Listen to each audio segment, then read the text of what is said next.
ሰላም ጤና ይስጥልን ውድና ክቡራት ቤተሰቦቻችን ኦርቶዶክሳውያን እንዴት አላችሁ? እንዴት ቆያችሁ? እንዴት ሰነበታችሁ? ይህ ያሮስ ነው። መረጃ ለመላው ዓለም ይዳረስ። ዛሬም እንግዲህ አንድ አስደናቂ ቦታ ለእናንተ ለማሳየት ወድጃለሁ። በቀጥታ እንግዲህ መረጃውን ነው የማስቃኛቸው።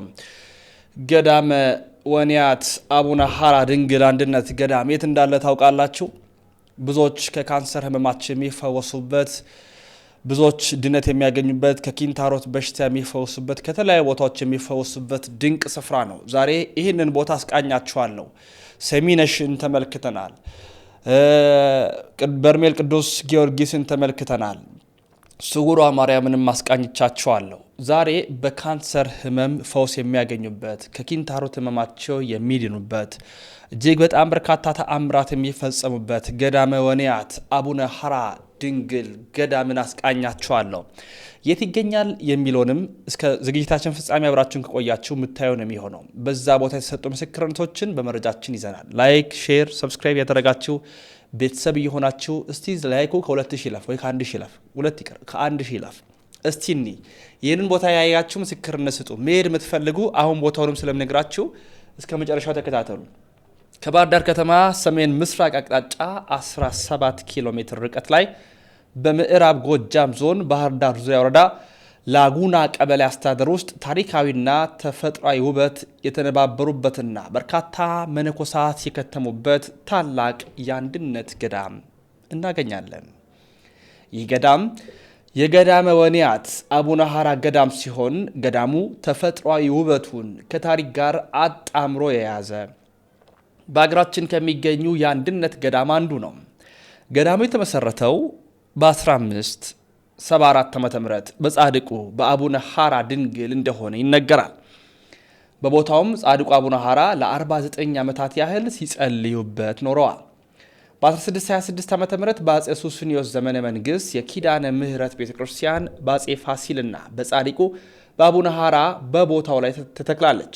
በ18ኛው መቶ ክፍለ ዘመን ደግሞ በአጼ ዮሐንስ አራተኛው አቡነ ሐራ ድንግል መቃብር ላይ ለጻድቁ አቡነ ሐራ ድንግል መታሰቢያ ሲባል የራሳቸውን የጻድቁን ቤተክርስቲያን ተመስርቷል። ንጉሥ አጼ ዮሐንስ አራተኛው በራሳቸው ላይ ነቀርሳ ወጣባቸው ሲታመሙ በአካባቢው የሚፈወስ ቦታ አለ ተብለው ስለተነገሩ ቦታውን በማፈላለግ መጥተው በጸበሉ ለተጠመቀው በእምነቱም ሲቀቡ በጸበሉ ተጠምቀው በእምነቱ ሲቀቡ ስለዳኑ የጻድቁን ቤተክርስቲያን እንዳሰሩ ይነገራል። ንጉሱ ማለት ነው። ንጉሥ አጼ ዮሐንስ አራተኛ ታመው እዛ ቦታ ላይ ሄደው ድነው ቤተክርስቲያን አሳርጸዋል። ገዳሙ በአሁኑ ሰዓት በአገር በቀል አረንጓዴ እጽዋት ተውቦና አረንጓዴ እጽዋት በተላበሱ የደንና የተናዞ አለታማ ተራራዎች ተደግፎ ከከፍተኛ ቦታ ላይ መንሰራፋቱ ልዩ የሆነ ትዕይንት ስለፈጠረ የተመልካችን ቀልብ መሳብ ችሏል። ገዳሙ ካለው ተፈጥሯዊ ውበት በተጨማሪም ጥንታዊናም ታሪካዊ እንደመሆኑ መጠን በውስጡ በርካታ የብርሃንና መጻሕፍት ነጋሪቶች፣ የአጼ ዮሐንስ ድንኳንና ዘውድ፣ የብር አክሊሎችና መሰል ቅርሶች ይዘዋል። በዚህ ገዳም በየዓመቱ ጥር 11 ቀን አቡነ ሐራ ድንግል የእረፍት ቀን፣ የካቲት 16 ቀን የእመቤታችን ማርያም የቃል ኪዳን ቀን፣ ግንቦት 11 የአቡነ ሐራ ጸበል ተባርኮ አገልግሎት መስጠት የጀመረበት ቀንና ጥቅምት 19 የጻድቁ አቡነ ሐራ የልደታቸው ቀን ምክንያት በማድረግ ብዙ ሕዝበ ክርስቲያን ወደ ስፍራው ሄደው በረከት ያገኛሉ። በዚህ ወቅት ቤተ ክርስቲያን ደማቅ የሆነው የሃይማኖት ስርዓት በመካሄዱ ባሻገር የግብይት ስርዓትም ይካሄድበታል። የተወዳችሁ ቤተሰቦቻችን በዚህ ስፍራ እንዳልኳችሁ በጣም በርካታ ገቢረ ተአምራት ይፈጸሙበታል። ብዙ ፈውሶች ይደረጉበታል። ከካንሰር በሉ ከኪንታሮት ከተለያዩ በሽታዎች የሚፈወሱበት ልዩ ስፍራ ነው። ስለ ቦታው ይህን ያልከነገርኳችሁ የተፈጸሙትን ተአምራት እንመልከት አይሻልም? ላይክ እና ሼር አላደረጋችሁም እስካሁን? ለምንድን ነው የማታደርጉት? ያሮስ ነው። በቀን 3-4 ጊዜ መረጃ ያቀረብኩላችሁ ይገኛለሁ። ኦርቶዶክሳዊ ቦታዎችን መካናትን እያስጎበኘው ነው። ወቅታዊ መረጃም ይቀርቡበታል። እኔ ደግሞ ወንድማችሁ ልዑል ነኝ። በቀጥታ ወደ ቪዲዮ። ነፍሳት ከክርስቶስ ጋር እንዲገናኙ የሚያደርጉ ጻድቃን ሰማዕታት ብዙ ናቸው። መምህርነትም ጻድቅነትም የተሰጣቸው ግን ጥቂቶች ናቸው። ከነዚህ ውስጥ አንዱ አቡነ ሐራ ድንግል ናቸው። አቡነ ሐራ ድንግል በተጋድሎ በአንድ በረሃ ውስጥ በመኖር ብቻ ሳይሆን መምህር ሃይማኖት ናቸው እና አቡነ ሐራ ድንግል የሰማዕትነትም የጻድቅነትም የመምህርነትም ጸጋና ክብር ያላቸው ናቸው። ሕዝብ እንዳይክድ ሃይማኖት እንዳይጠፋ ምሰሶ ሆነው ካስተማሩ አባቶች አንዱ አቡነ ሐራ ናቸው። በዚያች ገዳምም ከተዋሕዶ እምነት ውጭ ሌላ ክደት እንዳይገባበት ጠብቀዋል። በጊዜውም ያልተነካ ቦታ ነው። ወታደሮችም አልገቡበትም፣ መናፍቃንም ገብተው አላስተማሩም፣ ሚስዮናውያንም አልሰበኩም። እና ይህንን ያደረጉ ሰው ፈርቶ እንዳይክድ ያስተማሩም ጭምር ለምድር ጭምር ርኅራኄን ያሰጡ አባት ናቸውና ያንን ገዳም ከጥፋት ለመጠበቅ ገዳም በገዳምነቱ ሲቆይ ነው ሀገር ጸጋ የሚያገኘው። ገዳም ወደ ዓለም ከተለወጠ ሀገር መቅሰፍት ይወርድበታል። ስርዓተ ገዳም በዓለማዊ ስርዓት ከተለወጠ ችግር ይገጥመዋል። ስለዚህ አሁን መናንያኑ እያሉ ያሉት ብዙ ጊዜ ጸበልተኛ ኑሮበት ምዕመናን እየተፈወሱ ከዚያ በፈለቀው ጸበል ብዙ ከካንሰር የያዛቸው የተለያየ ደዌ የያዛቸው ሰዎች እየተፈወሱ ቆይተዋል። አሁን ጸበልተኛው ደግሞ ሰው መከረኛ ነው መቼም፣ ሲድን ጠላም ይጠጣል፣ አረቂ ይጠጣል እየገዛ ወደ ከተማ ሊለውጠው ሆነ። ያ ስለሆነ የመናንያን ምናኔ እንዳይበጠበጥ መሬት ካሳ ከፍሎ አስነስቶ የጸበልተኛውን ቦታ ራቅ አድርጎ ሰርቶ ገዳሙን ጸጥታውን የጠበቀ ትርምት የማይለየውና መናንያን የማይረበሹበት ቃለ እግዚአብሔር የሚነገርበት ገዳም እንዲሆን ይህንን ቦታውን ለማስፋት ካሳ ለመክፈል አስበናል። ይሄ እንዲሳካልን በጸሎት ለ7 ቀን ማህበሩ ያስበን። ይህንን ሁሉ የተመለከተ ሰው ሁሉ ገዳሙን በተቻለው መጠን እንዲያግዝ። ያው ቤት የምንሰራው ለራሳችን ነው። የእግዚአብሔር ቤት ለራሳችን ነው እንጂ የእግዚአብሔር ቤት አይለምንም። ወደፊትም ይሄ ልመና መቆም አለበት፣ ይቆማል። የምናቆመው ግን ሰርተን ነው እንጂ ቁጭ ብለን አይደለም። እና ሰው ኃጢአትን ይሰለቻል እንጂ ኃጢአትን ለማቆም ስራ አይሰራም። ከምትችሉት እግዚአብሔር ከሰጣችሁ ነገር የምትችሉትን እንድታግዙ፣ ገዳሙን እንድትረዱ፣ ለራሳችሁ ለማንም አይደለም፣ ለገዳሙ ብላችሁ አይደለም፣ ለራሳችሁ ብላችሁ ነው። በእግዚአብሔር ቤት የሚሰጥ ስጦታ ለራሳችን ነው። መናንያንን ለማገዝ ችግሩን ለመፍታት ባለውለታ ለመሆን ሳይሆን ለራሳችን የራሳችን ቤት ለመስራት እንድታግዙ ለማለት ነው። ይህንን እግዚአብሔር አስፈጽሞ ተሳክቶ መናንያንም በሰላም ኖረው ሀገርም ሰላም እንዲወርድበት የእግዚአብሔር ቸርነቱ ይርዳን።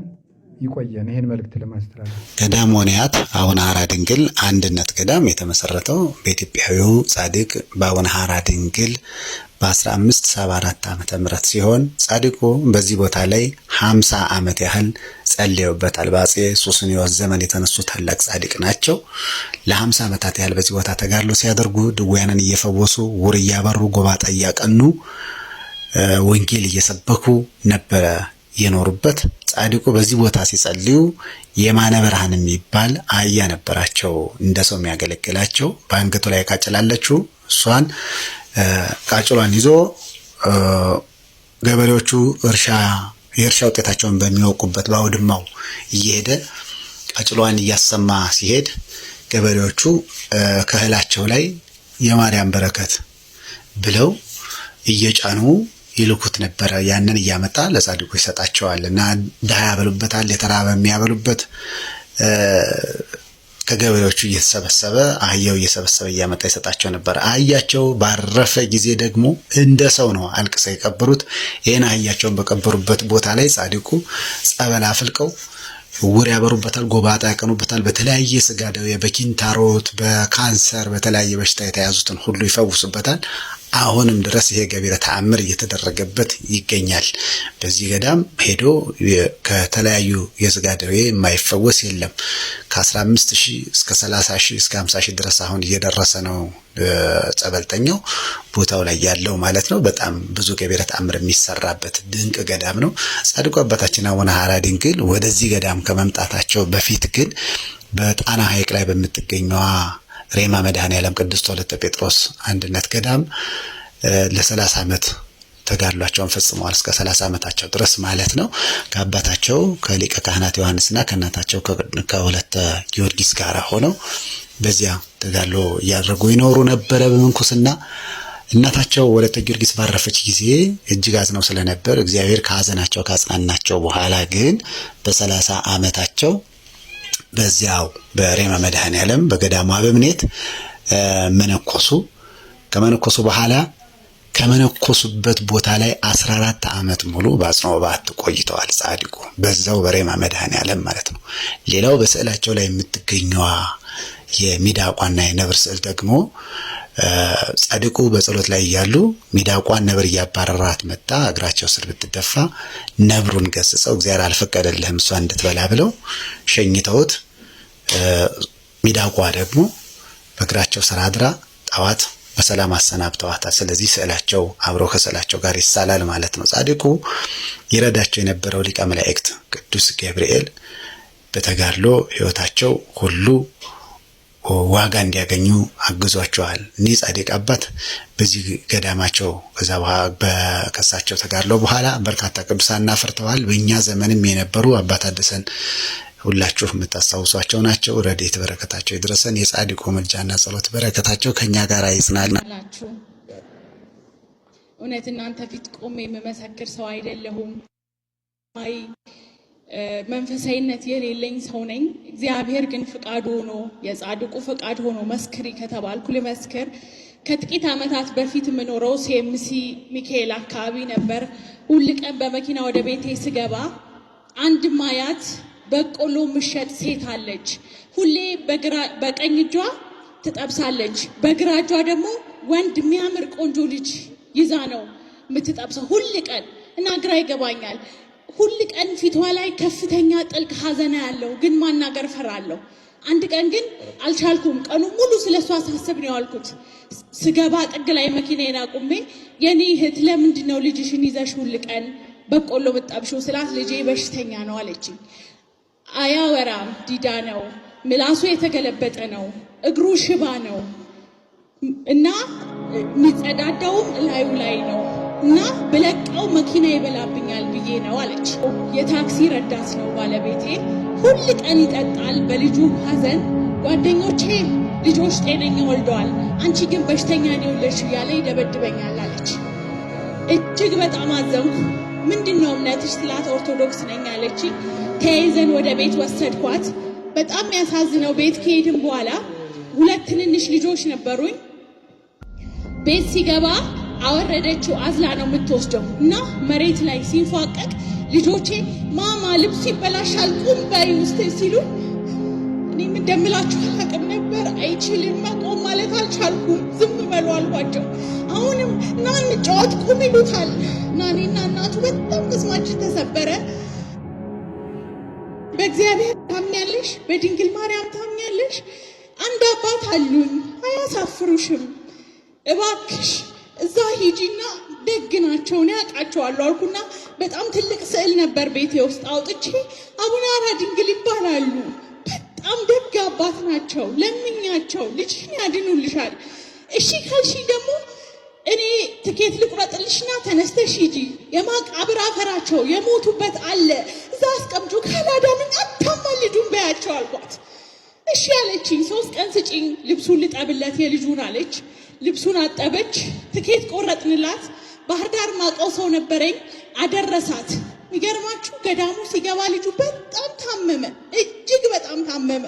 ደውላ ቅድስትዬ ልጄ ሊሞት ነው አለችኝ። አይሞትም አይዞሽ አልኳትና ስልኩን ስዘጋ አቡነ ሐራ አባቴ አታሳፍሩኝ፣ እባክዎትን አታሳፍሩኝ፣ ለዚች ደሃ አዘኑ፣ ማንም የላትም ዓለም ፊቷን አዙር አባት አለች፣ እባክዎን አልኳቸው።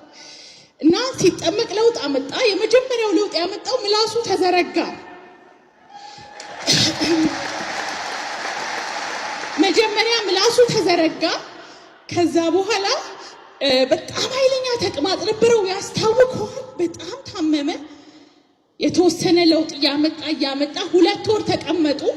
ከ2 ወር በኋላ የሚገርማችሁ እዚህ ያለች ትንሽ ብር በቀን 20 ብር ወይ 40 ብር እቁብ ትጥል ነበር እና እቁብ ደረሳት። ብዙ በቆሎ ሻጮች ጋር ቁብ ትጥል ነበርና መተሽ መውሰድ አለብሽ አሏት። አይ ጸበል ላይ ነሽ አይሆንም መተሽ ውሰጂ ሲሉ አስደወለችልኝና ቅድስት ብዙ ዓመት የጣልኩት ቁብ ነው ደረሰኝ እባክሽ ትኬት ቁረጪልኝና መጥቼ ልውሰድ አለች። እሺ ችግር የለም አልኳት። መጣች እቁቧን ወሰደችና ቅዳሜ ቀን የመጣችው እሁድ ቀን አቤነ ክርስቲያን አዝላው ነው የምትሄደው። የ9 ዓመት ልጅ ነው፣ ትልቅ ነው፣ ረጅም ነው። አዝላው ቤተክርስቲያን ታቦት እየወጣ አውርጅኝ ያለ በጣም ያለቅሳል።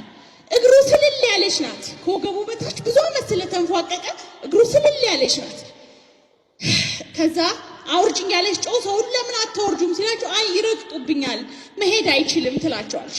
አይ በቃ በጣም ሲያለቅስ አታምኑም 1 2 3 ብሎ መራመድ ጀመረ።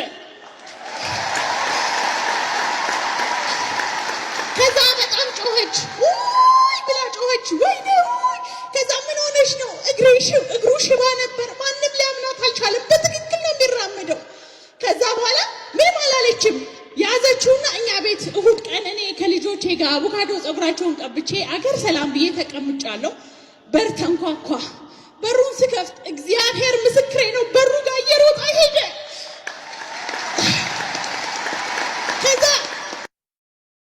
ትክክል ሽባን መራመድ እንደማይችል ረሳሁት። ደነገጥኩ። የሆነ ትክክል ያልሆነ ነገር አለ አልኩና ምንድን ነው የሆነው ይሄ ልጅ አልኩኝ። ከዛ እኔና እናቱ ለ1 ሰዓትም ይሆን አለቀስን። ምናወራው ነገር አልነበረም። የተራመደ ሄደ። የሚገርማችሁ አቡነ ሐራ ድንግል በልጇ ብቻ አይደለም የፈወሷት። ባሏ በጣም ይጠጣ ነበር፣ ይሰክር ነበር፣ ይደበድባት ነበር። ጻድቁ ቤቷ ገቡ። ሰላም ሆነ፣ ስራ አገኘ፣ ሌላ ጤነኛ ልጅ ወለደች።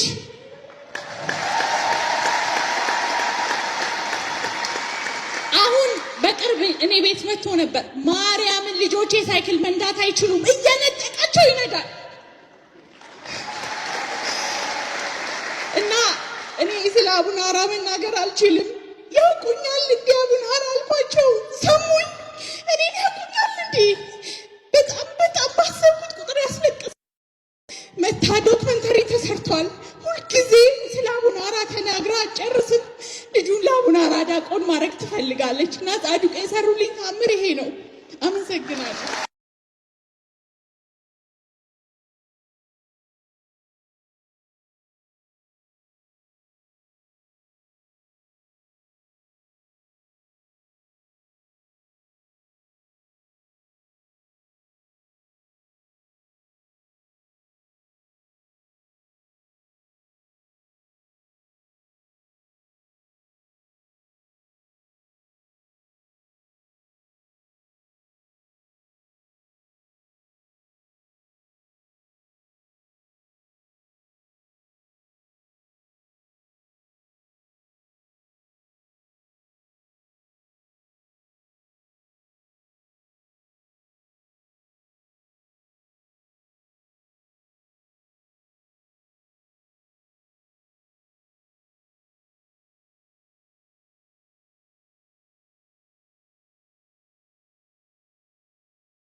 የተወደዳችሁ ውድ ቤተሰቦቻችን ኦርቶዶክሳውያን የዛሬ መረጃዎቻችን ይህን ይመስላሉ። ለመላው ለሚዳረስ ዘንድ ላይክ ሼር ማድረግ እንዳይዘነጋ